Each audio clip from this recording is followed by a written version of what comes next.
and welcome back to Easy English Literature. Today we will see the summary of the novel Mansfield Park, written by Jane Austen, published in the year 1814, and the genre is romance. So let's see the characters first. There are three sisters, Maria Ward, Mrs. Norris, and Mrs. Price. Maria Ward is married to Sir Thomas Bertram. Mrs. Norris is married to Mr. Norris, he is a clergyman, and Mrs. Price is married to Mr. Price. अब sir Thomas बर्ट्रैम जो है उनकी अच्छी position है society में और वही शादी कराते हैं मिसेस नॉरिस की टू मिस्टर नॉरिस, ठीक है. But Mrs Price is married against the family, ठीक है. उन्होंने शादी से फैमिली के अगेंस्ट शादी करी मिस्टर प्राइस से. So Maria Ward is rich, Mrs Norris is middle class and Mrs Price is poor. और ये और पुअरर होते जाते हैं क्योंकि इनके कई सारे बच्चे हो जाते हैं, ठीक है. So let's see their children. Maria Ward has four children: Tom Bertram, Edmund Bertram, Maria Bertram and Julia Bertram, two daughters and two sons. Mrs. Price के हैं Fanny Price, ये प्रोटोगोनिस्ट हैं नॉवल की, William Price and Susan Price. और भी बच्चे हैं but these three are important या they have some role in the novel. Other characters are doctor Grant and Mrs Grant. Doctor Grant जो है वो मैंसफील्ड पार्क के क्लर्जीमैन बनते हैं after the death of mister Norris.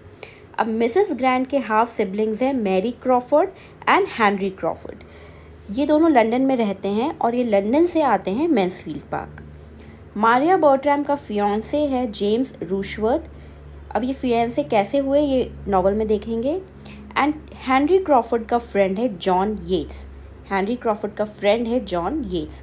So these are the important characters of the novel. Now let's move to the story. There are three sisters married to two well and one poorly. So Fanny moves to Mansfield Park to live with her cousins. अब दो sisters well to do हैं और एक poor है.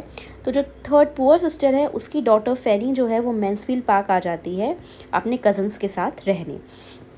Now उसके जो cousins हैं, जो उसके अंकल आंट हैं और मिसेस नॉरिस है, वो उससे कुछ अच्छे से बिहेव नहीं करते. Only one person is there who is with Fanny और हु सपोर्ट्स फैनी और who helps Fanny and the person is Edmund, ठीक है. एडमंड बर्ट्रैम जो है वो फैनी की तरफ थोड़ा झुकाव है उसका. अब क्या होता है कि जो टॉम बर्ट्रैम है the elder son, okay, he has all the bad qualities which one can think of. उसके पास वो सारी बुरी क्वालिटीज़ है जो एक पर्सन कुछ सोच सकता है. और एडमंड जो है वो गुड सन है. So Sir Thomas और Edmund travels to Antigua to manage their plantation.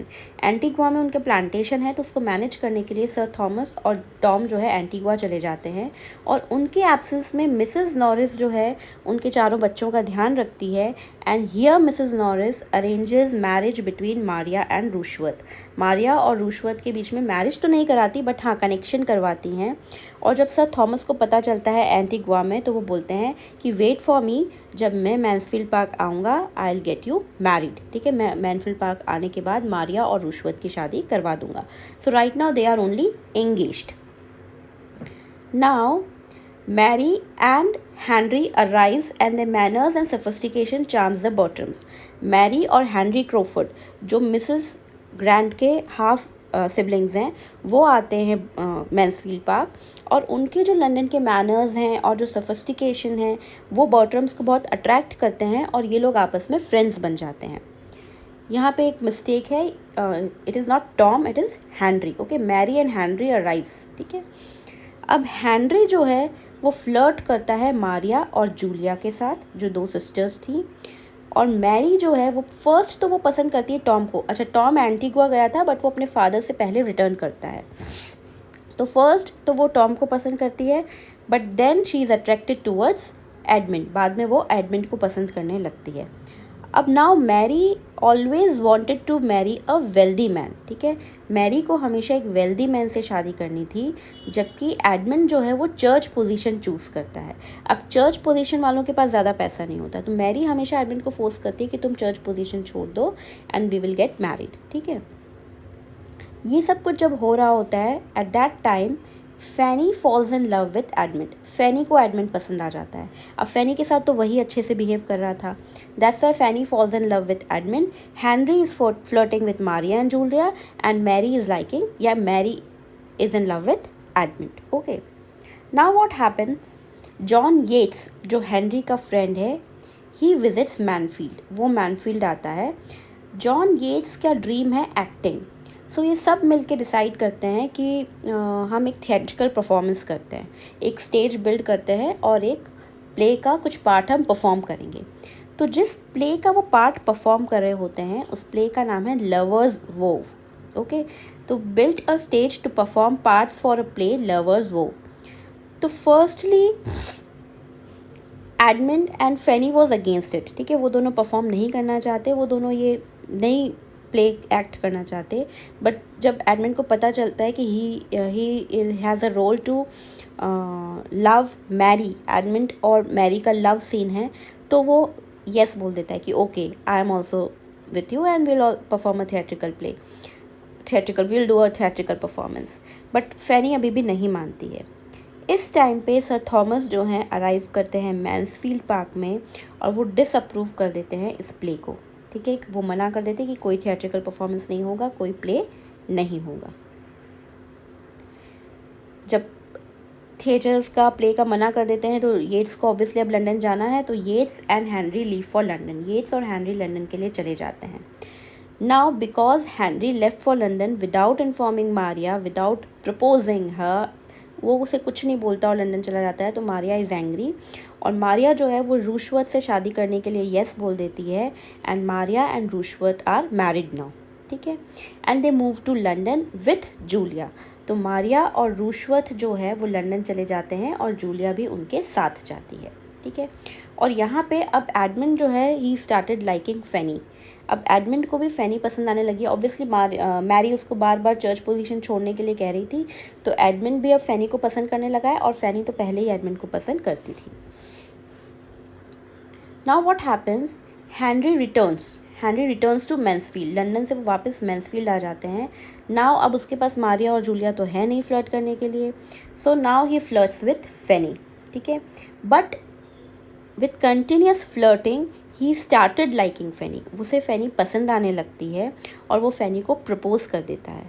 But Fanny rejects his proposal because Fanny को पता है कि वो फ्लर्ट कर रहा था पहले मारिया के साथ, ओके। तो उसे इम्प्रेस करने के लिए, फेनी को इम्प्रेस करने के लिए Henry persuades his uncle and arranges promotion for William.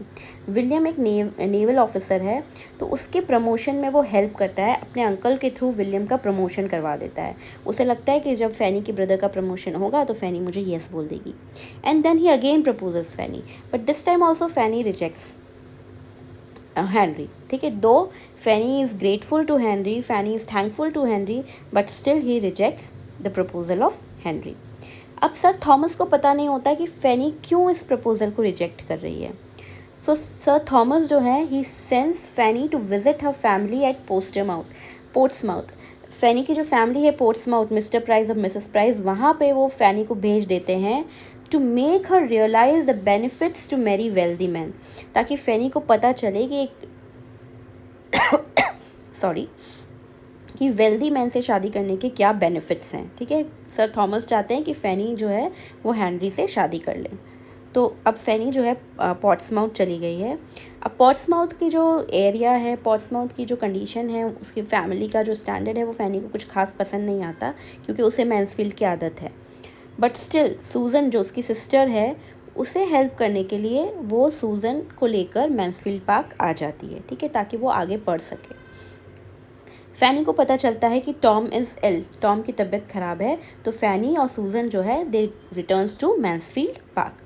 यहाँ पे 3 थिंग्स जो है पता चलती हैं हमें। Tom is ill, Maria and Henry abscond, Henry को फैनी ने मना कर दिया था, तो अब मारिया और हेनरी जो है वो एब्सकॉन्ड कर जाते हैं, भाग जाते हैं। एंड जूलिया एंड येट्स इलोप्स, और जूलिया और येट्स भी भाग जाते हैं। तो 3 थिंग्स हुई हैं यहाँ पे, Tom is ill, Maria and Henry abscond and Julia and Yates elopes. अब जो सर थॉमस हैं वो मारिया को तो फॉरगिव नहीं करते हैं, क्योंकि वो ऑलरेडी मैरिड थी, है ना। पर वो मारिया और मिसेस नॉरिस के लिए, क्योंकि मिसेस नॉरिस के हस्बैंड की भी डेथ हो गई है, तो मारिया और मिसेस नॉरिस के लिए मैंसफील्ड पार्क से कुछ दूर एक हाउस अरेंज कर देते हैं वहाँ रहने के लिए। और जब जूलिया रिपेंट करती है तो जूलिया को मिसेस सर थॉमस जो है वो फॉरगिव कर देते हैं, तो जूलिया फैमिली के साथ रह सकती है। अब जब एडमंड मैरी के साथ, हेनरी की सिस्टर मैरी के साथ डिस्कस करता है कि हेनरी जो है मेरी सिस्टर को लेकर भाग गया है, दिस इज़ नॉट राइट। तो मैरी जो है अपने ब्रदर को ही सपोर्ट करती है। ये एडमंड को बिल्कुल पसंद नहीं आता और उसका जो लव है फैनी के लिए वो और स्ट्रॉन्ग हो जाता है। तो अब एडमंड मैरीज फैनी, एडमंड और मैरी की शादी हो जाती है। तो Maria is sent away, Julia repents and Fanny and Edmund gets married. This is the end of novel. So this was the whole summary of the novel. If you liked it, please subscribe to my channel Easy English Literature. Hit the like button as well as bell icon. Till then, all the best and keep learning. Bye bye.